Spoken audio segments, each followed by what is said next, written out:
president of the Chamber of Commerce will be with us. And it's quite controversial because yung consumption ng energy, yung tubig na kukonsumuhin niya, substantial low. Natatakot po yung population na baka kainin yung tubig, wala na siyang tubig na inumin. At yung power, mawal mag-brown out. Pwede naman ng pag-usapan na sabihin, i-generate mo na lang yung power mo. Pwede rin naman yun. Kaya lang hindi ko andun yung focus eh. Ang focus ko kasi natatakot na tayo, hindi pa tayo nag-uumpisa. Kaya lang kung hindi naman natin gawin ito, at tuloy-tuloy yung direksyon natin, bumabagsak po tayo. Kung pumasok naman tayo dito, baka may maging problema tayo. Kaya lang hindi niyo po ba alam? Marami na akong, mga kumpanya ngayon nag-i-exist sa Pilipinas, na yun din ang ginagawa. Ngayon lang pag-iisipan na gawin sa isang lugar na marami.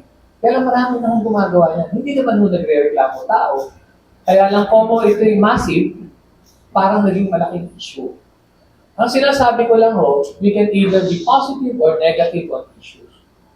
And of course, I'm sorry po, I'm an environmentalist also. In fact, I'm multi-awarded on that area. But because we need industry, we have to consider all possibilities. We cannot just turn our back and say, I don't like this because of that. We look for a solution because we need it.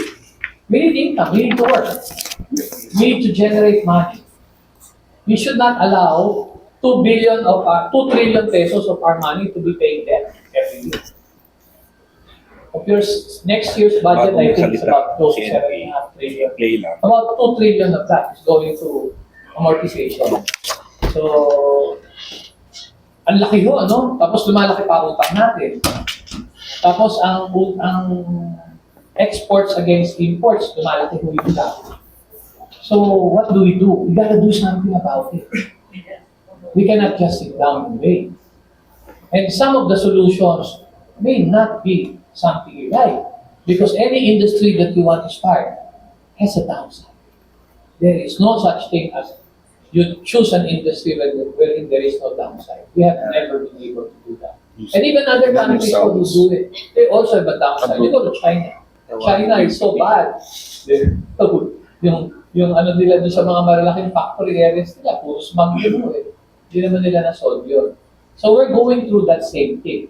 But we have to make a choice. And we have to make the right choices because we've made a lot of wrong choices already. So if we choose the wrong choice again, we're going to go down even further. So we got to level up. We have to think about it properly. Rather than create opinion that's not productive, we better think that we cannot have it all. We'll have to lose somewhere, so we'll have to look for a solution.